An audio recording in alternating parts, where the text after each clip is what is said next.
mediante el cual el Estado autoriza importaciones y la reducción de plantilla del Estado. Y le voy a dar la bienvenida al diputado José Luis Espert. Gracias, José Luis. Hola, ¿qué tal? Muy buen día.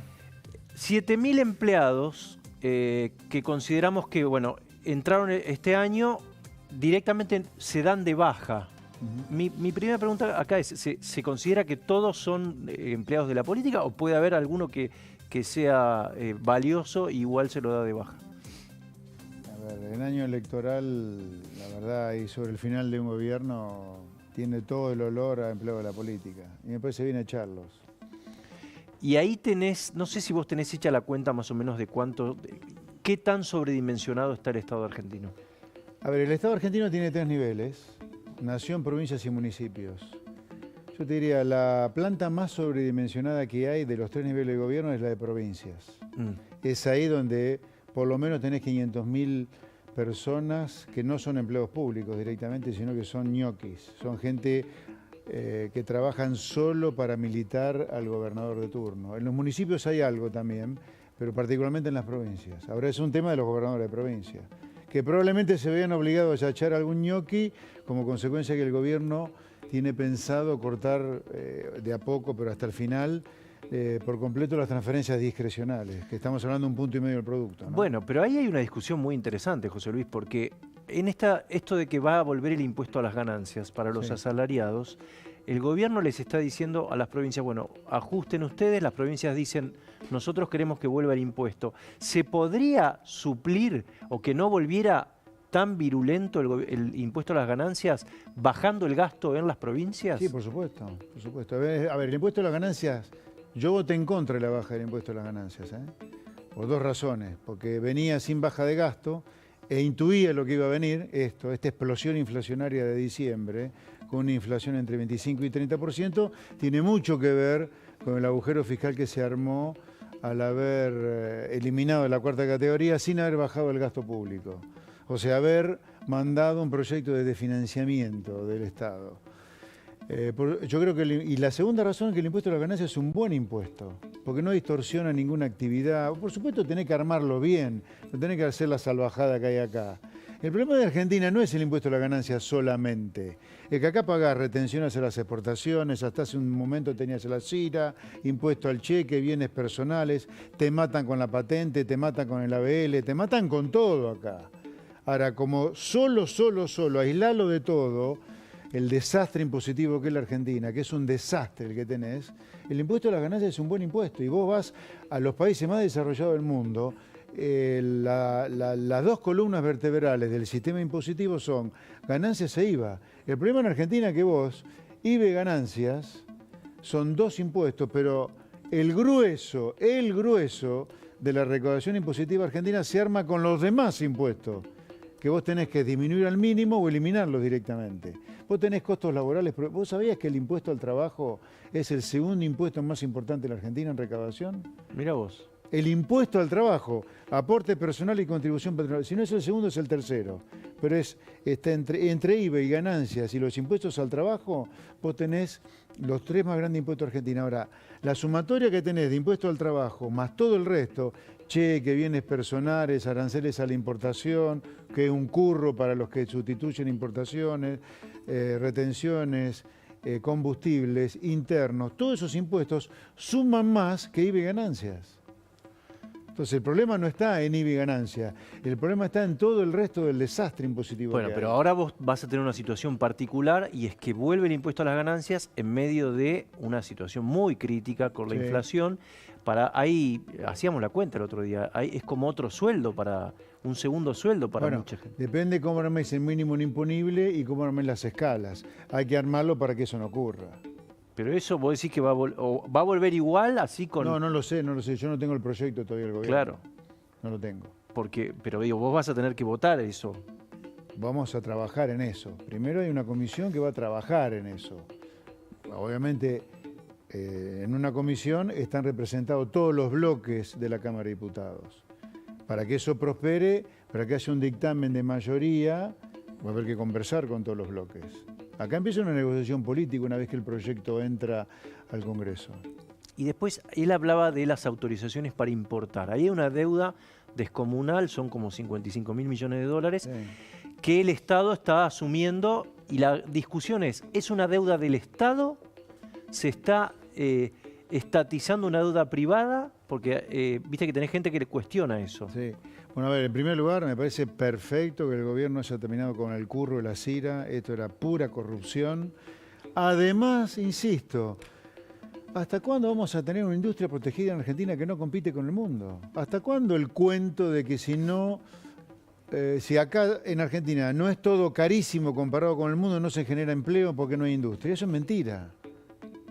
O sea, la única manera de generar industria es muy completamente diferente a la que te hacen creer acá. La única manera de generar industria es competir con el mundo. Esto de acá es un curro.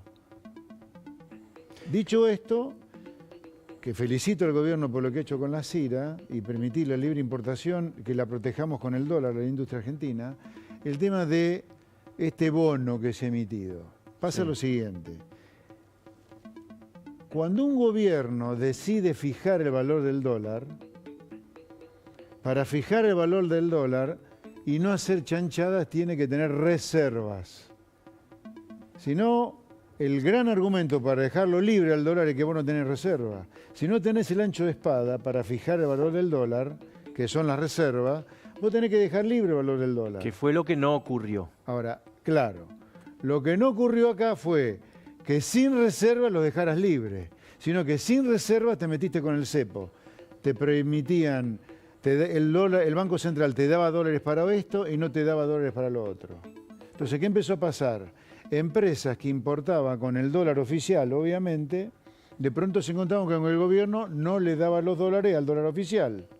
Ellos cerraban negocios al dólar oficial, por supuesto lo cerraban con un extranjero al cual le pagasen dólares, pero te quiero decir, ellos en su cuenta de resultados cerraban cada compra al exterior con el valor del dólar oficial, pero el gobierno no le daba los dólares. Cerraban con el dólar oficial, el gobierno no le daba los dólares. Cerraban otro negocio con el dólar oficial, el gobierno no le daba los dólares. Entonces, la deuda empieza a convertirse de privada en pública cuando el Banco Central no te da los dólares. No es que se estatiza una deuda, se convierte en estatal, en pública, entre comillas, desde el momento que el Banco Central no te da los dólares que debería darte, dado que el Banco Central dice, este es el valor del dólar. Vos lo que decís Ahora, es... lo que está ocurriendo ahora con el bono se armó un seguro de cambio. O sea, la empresa puede seguir importando dólares al dólar oficial, el Banco Central te da los dólares con un bono a pagar en determinado tiempo. Y si no querés correr ese riesgo de un bono a un determinado tiempo, porque te demora un default del Banco Central, anda al MEP y te compras los dólares al dólar de 1.000 pesos de hoy. Pero no es una estatización de deuda privada, de ninguna manera. ¿Pasa el DNU? Es un seguro de cambio, que es otra cosa. Es un seguro de cambio, que paga el Estado. No, a ver, el Estado paga el bono, pero si después el dólar se va muy arriba del oficial, claro. Por supuesto que sí. ¿Pasa el DNU o va a ser rechazado? ¿Qué pensás? No lo sé, yo te diría, el kirchnerismo por supuesto dentro de las... A ver, el camino del DNU. Primero, el DNU debería pasar por la bicameral y después de ahí, independientemente que lo trate la bicameral o no y que sea aprobado o no, las cámaras pueden decidir tratarlo medio de oficio, que se dice. Yo te diría que las cámaras, me parece, hoy veo que hay voluntad de tratarlo. Y ahí no está peleado el DNU. Yo, ojalá que pase el DNU. Yo voy a votar a favor del DNU. ¿Vos vas a votar a favor? Sí, claro, sí, porque yo creo que es un avance, es un principio de cosas que Argentina tiene que hacer. Yo pensé toda la vida en muchas de las cosas que están en el DNU. Hay, más allá del fondo, hay una discusión sobre la forma. Si tiene que ser tantas leyes... Bien, pero va a ir al Congreso el DNU. O sea, el Congreso va a tener la oportunidad de votar el DNU. No es que es diferente a una ley. Una vez que esté en el Congreso se va a poder votar. ¿Cómo es la actitud del kirchnerismo respecto a la discusión que viene? Hasta ahora, como siempre ha hecho el peronismo en la oposición, totalmente destructiva. No hay canales de mayor diálogo. Sí, pero está en una postura de no... A ver, el kirchnerismo es el representante del fracaso y de la decadencia argentina. Ellos van por ese camino. Lo ves a Kicillof en la provincia de Buenos Aires. O sea, Kicillof es un inútil que ha provocado que Argentina pierda un juicio en Nueva York por 16.000 millones de dólares porque estatizó mal YPF. Y no es una discusión ideológica, es una discusión técnica. Es un ignorante supino que cuando estatizó YPF la estatizó mal, violando la ley que significa que YPF cotizaba en un país que se llama Estados Unidos, donde la ley impera. Estatizó mal la empresa. Hoy Argentina tiene, los argentinos, todos, los que están del otro lado de la Cámara también, tenemos que pagar 16.000 millones de dólares más de impuestos porque el señor estatizó mal YPF. Hoy Kicillof es la principal oposición a este proyecto liberal de reforma que encara al presidente Milei. Y el kirchnerismo es eso, es Kicillof, es la decadencia. Están para impedir, de hecho la CGT, que no me explico por qué la CGT es peronista, debería ser la defensora de todos los trabajadores, ya ha anunciado un paro preventivo, ¿no? Cuando las consecuencias que vamos a ver en los próximos meses es culpa del desastre que dejó Alberto. O sea, el 25% de inflación que va a haber en diciembre, o 30%, que se va a conocer el 11 de enero, eso es todo culpa de Alberto Fernández. Y mucho de lo que pasa en febrero y marzo también, que ha significado que el gobierno que vino tuvo que blanquear un montón de desastres que ha dejado Alberto. Ahora te voy a preguntar por el aumento de impuestos de Kicillof en la provincia. Terminó Patricia Bullrich. Bueno, en un ratito vamos a repasar. Entonces, hay un aumento importante tanto en las patentes como el impuesto inmobiliario en la provincia de Buenos Aires. ¿Cómo ves eso? Una cosa es el aumento de impuestos que puede haber a nivel nacional de parte de un presidente que quiere ir a déficit cero, rápidamente a déficit cero, que cree en el equilibrio de las cuentas públicas, como es el caso de Milei, y que dice que todo aumento de impuestos es transitorio porque quiere ir a déficit cero para evitar una hiperinflación. Y otra cosa es el caso del demente de Kicillof, que cree en el Estado presente, en el déficit fiscal, no cree que la inflación sea un problema monetario. Los aumentos de impuestos de Kicillof es solamente para aumentar el gasto público, no es esperar déficit cero en la provincia de Buenos Aires. Es muy diferente al caso del presidente Milei, muy diferente, o del caso mío. Yo si te aumento un impuesto es para cerrar un agujero fiscal hasta que bajo el gasto público y el día que pueda te los bajo los impuestos que subo. O sea, es muy diferente tener claridad sobre la necesidad de un Estado con déficit cero para no generar inflación, el peor impuesto a los pobres. Y otra cosa es Kicillof, que es una persona que está mal de la cabeza. Está mal de la cabeza porque piensa que el muro de Berlín no cayó todavía. Él cree que la inflación no es un fenómeno monetario. Él cree que a los ricos hay que reventar los impuestos, como si los ricos no se pudieran llevar el capital a otro lugar.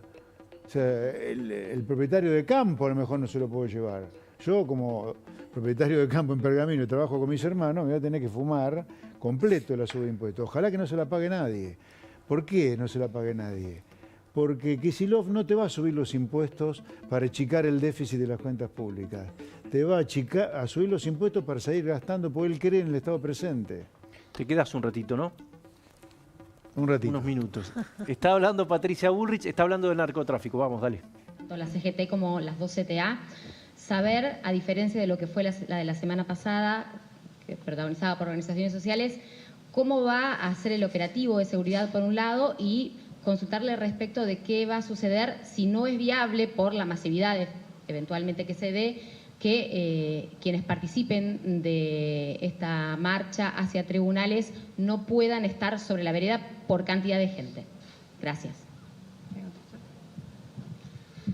Buenas tardes. Las características particulares del operativo prefiero mantenerlas en reserva, son cuestiones de operaciones policiales, pero respecto a los lugares de ubicación de la manifestación, en este caso particular han señalado los organizadores que va a ser la Plaza Lavalle. La Plaza Lavalle es contigua a otras plazas, o sea que entendemos que existe espacio suficiente para que puedan realizar su manifestación, su protesta, sus reclamos en los lugares aptos para hacerlo y dejen liberada la calzada y la vía pública para el tránsito vehicular. Nosotros apelamos a que cada uno de los manifestantes y los organizadores, en plena convivencia social, puedan cumplir con esto que ya nos hemos impuesto o autoimpuesto desde el presidente de la Nación, la ministra y todo su gobierno para este ejercicio. Muchas gracias. ¿No más preguntas? Queremos plantear un tema filosófico en relación a esto. Hace 16 días que ha asumido este gobierno y ya es la tercera manifestación. Nos parece importante que en la Argentina se comience a tomar conciencia respecto a la necesidad de cambios profundos que modifiquen la situación de pobreza, de baja productividad, de problemas enormes que tenemos en el trabajo, en la producción, en el desarrollo y en la falta de crecimiento de la Argentina. Nos parece que más allá de lo que nos corresponde a nosotros, que es la operatividad del día de mañana, nos parece y queremos llamar a la reflexión a quienes tienen planes sociales, que recuerden que si se quedan haciendo sus tareas habituales van a mantener el plan.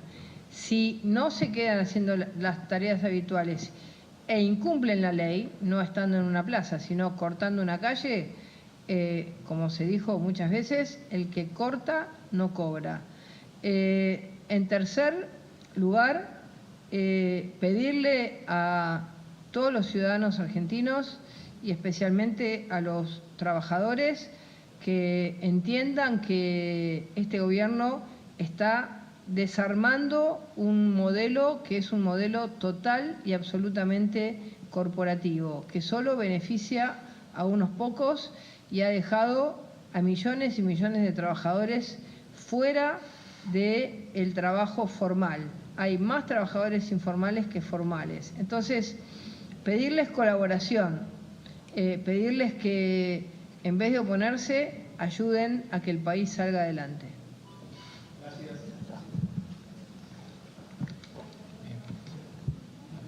Sí, claro, un poquito le damos un poquito de Hablando Patricia Bullrich, habló de la calle, justamente, que es uno de los temas de este fin de año, del protocolo, de las sanciones para aquellos que vayan y corten, ¿no, Cecilia? Es efectivamente. Lo que, bueno, ahí se levanta la ministra. Varios temas para comentar. José Luis, la calle va a ser un tema importante, no en este fin de año, de acá a los próximos 4 años. Sí, yo creo que sí. Pero yo creo que con el tiempo, si se sigue aplicando de manera bien clara el protocolo, me parece que este es un tema que va a ir languideciendo, ¿no? Y si se quitan los planes a los que participan, si alguna vez se encarcela alguno de estos loquitos jefesuchis de los que cortan la calle, me parece que el tema va a ir desapareciendo. Y hay también el beneficiario del plan que tiene un problema de ingresos y que está congelado, ¿no? Según el último decreto. No hay plata, lo lamentamos. Pero es así. A ver, acá con los planes también hay que condicionarlos al cumplimiento de alguna actividad y en el tiempo. No puede ser que la gente viva toda la vida de planes, ¿no? Es un tema a repensarlo. Yo creo que está, me parece, yo estoy de acuerdo con cómo el gobierno ha encarado el tema de los cortes. O sea, una cosa civilizada, porque la Constitución te garantiza la libertad de tránsito y el Código Penal en el 194 te pena el corte del tránsito si el corte del tránsito impide el desarrollo de, por ejemplo, el Metrobús. Sí. Entonces, el protocolo lo que hace es armonizar el derecho a la protesta con el derecho al libre tránsito, ¿no? Entonces me parece que está bien el protocolo y me parece bien que se aplique. De hecho, me parece que fue un éxito la primera marcha piquetera con el protocolo, porque el protocolo logró que no se cortara el 9 de julio, que no se cortara Puente Pueyrredón, no hubo capucha, no hubo palo, no hubo chicos, o pocos chicos. Me parece que fue un éxito. Me parece que ese es el camino. Le pregunto al economista, no al diputado. Sí. ¿Ves que haya alguna, o cuándo va a ser la primera buena noticia económica de acá a los próximos, no sé, 4 meses? Digo, porque la paciencia de la gente tampoco es infinita, ¿no? Sí, yo reconozco que la paciencia no es infinita y reconozco que la gente votó por la que las cosas cambien, pero lamentablemente antes del cielo, antes de la luz, está el purgatorio o el síndrome de abstinencia. Y por ahora estamos ahí, vamos a estar bastante tiempo ahí. Y vos ves, por ejemplo, no sé, el verano va a ser... Muy duro. Muy duro. No, pues, imagínate que el 11 de enero se va a saber la inflación de diciembre que va a estar en 25,30. O sea, ya arrancás Sí. ya arrancás el verano para atrás. Y febrero no va a estar demasiado lejos tampoco. No, viene un verano muy, muy duro, muy, muy duro. Pero me parece que no hay otra que esta. Y ojalá que la política esté a la altura de las circunstancias, ¿no? Por ejemplo, aprobando el decreto en el Congreso, si es que se trata en el Congreso, como muy probablemente ocurra, ¿no? Y las leyes que mande el gobierno para cerrar la brecha fiscal. Acá hay que ir a cero de déficit fiscal urgente. Yo te pregunto porque a mí me dijeron, uno deja de emitir y baja la inflación. 6 meses después, un año después, te baja mucho. Un año después. A nivel internacional, un año después. A ver, Sí. cuando vos lanzaste la convertibilidad en el 91, Sí. tardaste 3 años, casi 4, a que la inflación interanual fuera igual a la de Estados Unidos, por ejemplo. 4 años casi, 3, 4 años.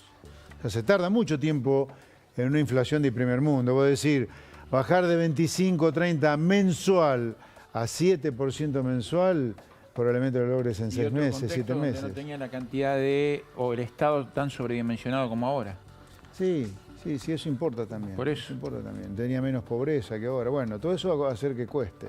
No, está bien, pero vos, si vos bajaste de 30 a 7, por lo menos la gente va a ver Pero eso es, yo te diría, hasta mitad de año vamos a estar con inflaciones altas nosotros. de 2 dígitos, ponele. Sí. O sea, vamos a tener una desaceleración si vamos a déficit cero pronto en el segundo semestre. ¿Cuándo, más allá de eso, crees que se va a poder empezar a notar una mejora? Digo, la gente se presume que los primeros 3 meses van a ser durísimos.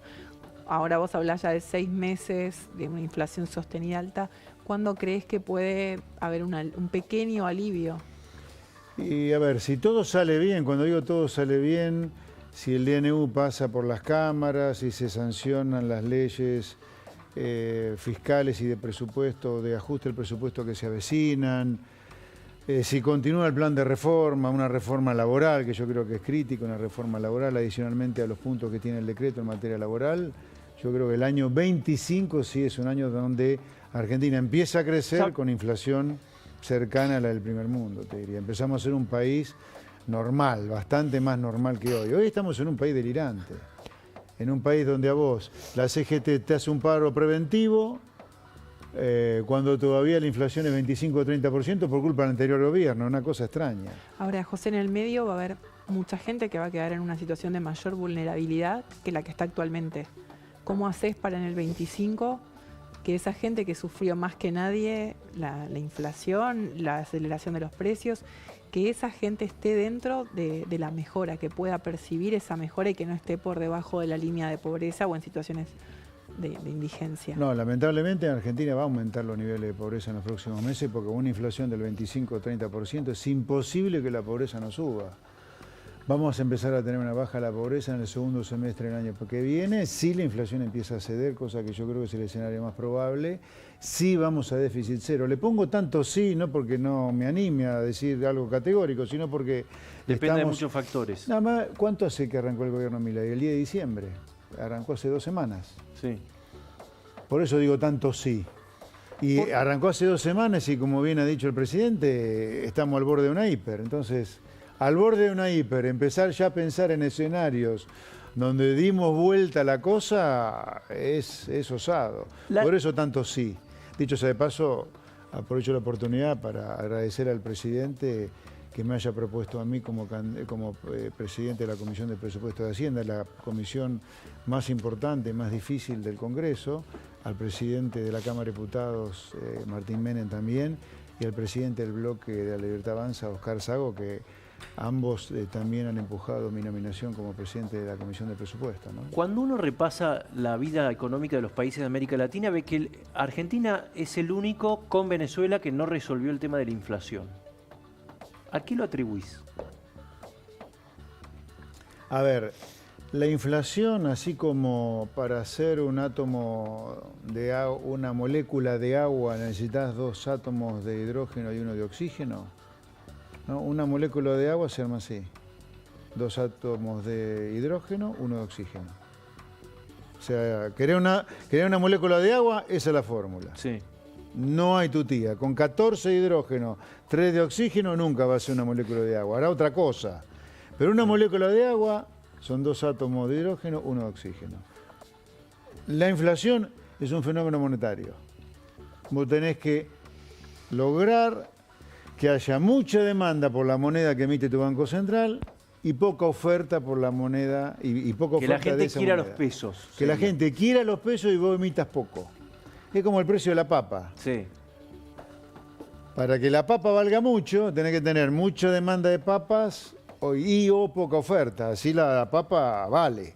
Entonces la papa puede comprar mucha agua, mucha lapicera, la papa vale. Para que la papa valga, tiene que haber una conjunción de las dos cosas, mucha demanda y poca oferta. Con el dinero pasa lo mismo. ¿Vos crees que el dinero valga? O sea, que compre cosas, tiene que haber mucha demanda y poca oferta. La mucha demanda, en parte, Argentina la va a lograr con este DNU, si prospera. Que yo creo que debería prosperar por el bien de los argentinos, porque genera una nueva Argentina. Genera demanda por esa Argentina, genera apetito por esa Argentina, genera apetito y demanda por el peso, que es la moneda de transacción de la Argentina. Y la poca oferta la vamos a lograr con el déficit cero. Por eso es tan importante ir a déficit cero rápidamente. Entonces, en la medida en que nosotros entendamos que una molécula de agua se logra con 2 átomos de hidrógeno y 1 de oxígeno, o sea que la inflación es un problema monetario, y eso es hijo de que haya mucha demanda por Argentina y poca oferta de pesos haciendo déficit cero, lo vamos a solucionar el problema. Porque todos los países que han solucionado el problema inflacionario lo solucionaron dejando de emitir y haciendo creíble a su país.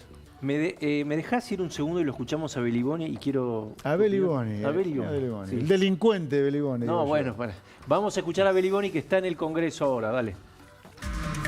Convocatoria, pero con un planteo muy concreto que tenemos todos los que estamos acá y que hemos acordado, sindicatos, organizaciones piqueteras, organismos de derechos humanos, centros de estudiantes, que es el reclamo de un paro urgente y un plan de lucha para derrotar el decreto, el DNU, que ha lanzado Milei, que es un ataque al conjunto de las y los trabajadores y al conjunto del pueblo.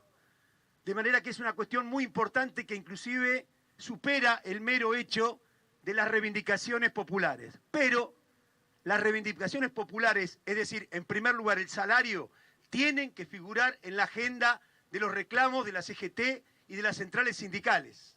No pueden desaparecer del escenario. Lo fundamental hoy es el ataque al salario de las jubilaciones. Por supuesto que hay un decreto que es terrible, que elimina el derecho de huelga, que liquida la posibilidad de hacer de los sindicatos un instrumento de lucha. Quieren esterilizar la fuerza de la clase obrera, que es la única clase que puede enfrentar con éxito este plan antiobrero, antipopular y antidemocrático. Por lo tanto, es central que las organizaciones sindicales, sociales, el pueblo en su conjunto, no solo enfrente este DNU, sino que coloque en la mesa las reivindicaciones. Necesitamos un plan de lucha también por el salario mínimo en la Argentina, que no puede ser menos que la canasta familiar. Eso derrota al Rodrigazo. No hay ninguna otra cosa que no sea la lucha por el salario que deba estar en primer lugar. Porque el ataque empezó con el salario, empezó con las reivindicaciones. No puede desaparecer del escenario la lucha por el salario, porque las paritarias son para una parte de los trabajadores. La mayoría está en trabajo no registrado, o ni siquiera tiene trabajo, o son empleados del Estado, y por lo tanto no tienen paritarias, porque la patronal es, en este caso, el Estado. Así que vamos a esta movilización de mañana con todo, vamos a juntarnos hoy a la tarde con los sectores de organización de la CGT para impulsar esta movilización con todo. Muchas gracias, compañeros. Bueno, hablaba Beliboni de la convocatoria de mañana, habló también Patricia Bullrich de la convocatoria de mañana, que va a ser importante. José Luis, una mirada de esto. No, yo digo, ¿cómo le duele a Beliboni que se corten los kioscos? ¿No? Porque el DNU lo que hace es cortar kioscos, no es otra cosa. Y yo no lo vi a la CGT reclamar como le va a reclamar ahora a Milei y al gobierno de Alberto Fernández, que es el culpable de todo esto. O sea, yo no entiendo, ¿dónde estuvieron toda esta gente durante todo este tiempo? La verdad que yo le preguntaría eso primero. ¿Dónde estuvieron, muchachos? ¿O que los problemas aparecieron a partir del 10 de diciembre de 2023? El gobierno supone que sacando la intermediación va a resolver el problema. En realidad el problema es anterior, ¿no? Es un problema de caída importante de los... No, a ver, vamos a separar los tantos.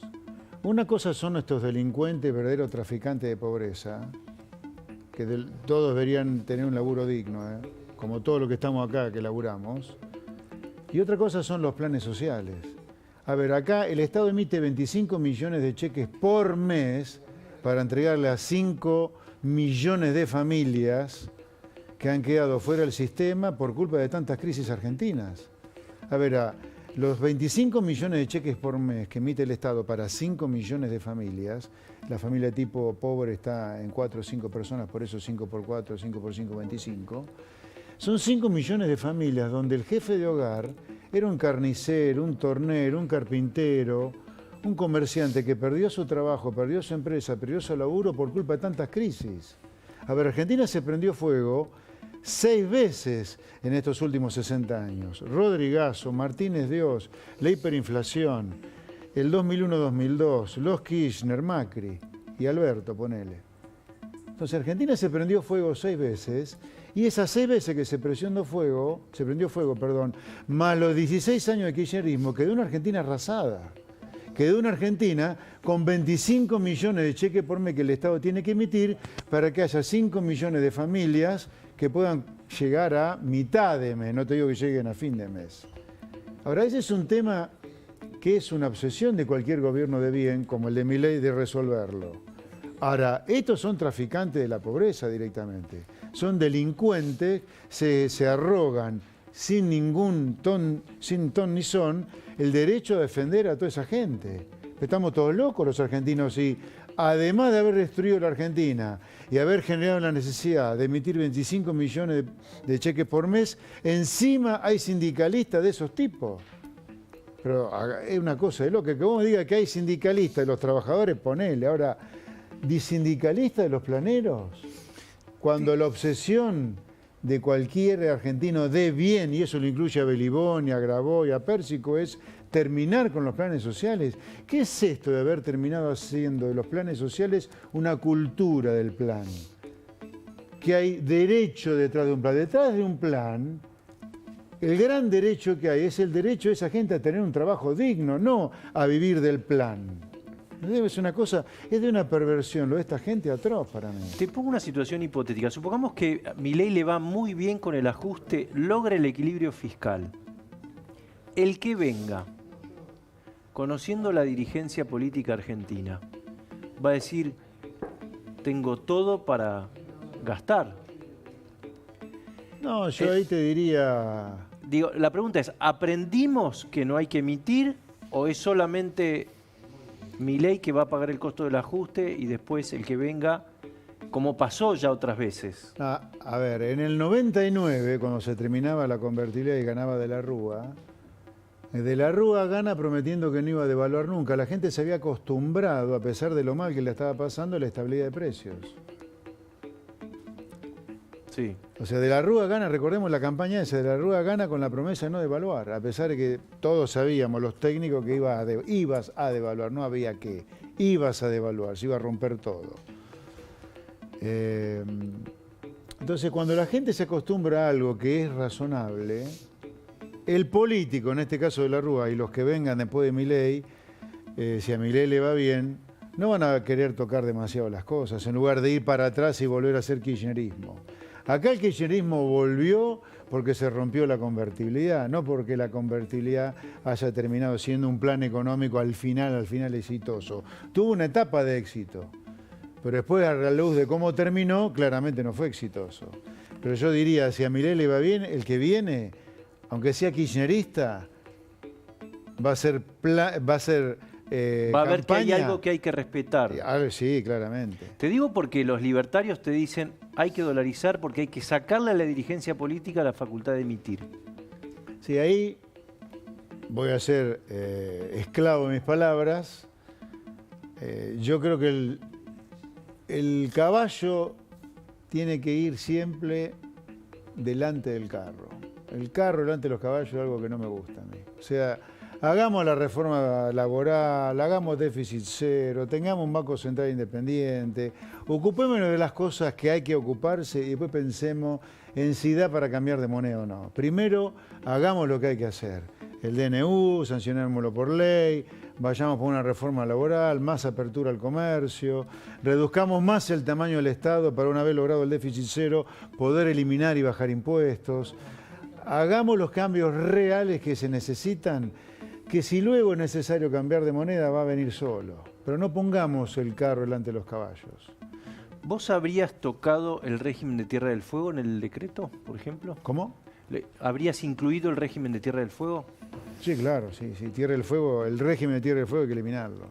¿Y por qué crees que el gobierno no lo incluyó? A ver, está la eliminación de los regímenes de promoción industrial. No sé si eso no incluye, no lo incluye. Son dos leyes distintas. No. Estas son 4 provincias y esta es Tierra del Fuego, es un régimen especial tributario. No sé por qué no. Yo lo hubiera eliminado.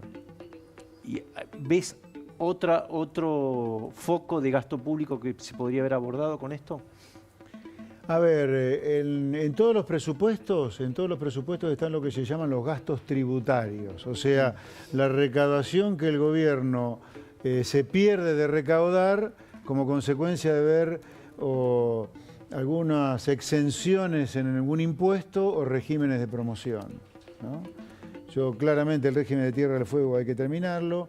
No hay ningún argumento por el cual las fundaciones no paguen impuestos a las ganancias, por ejemplo. Las fundaciones deberían pagar impuestos a las ganancias. Yo conozco fundaciones donde tenés tipos que facturan a lo pavo como personas, pero se meten en la fundación para pagarme un impuesto a la ganancia. La verdad, no. Y después...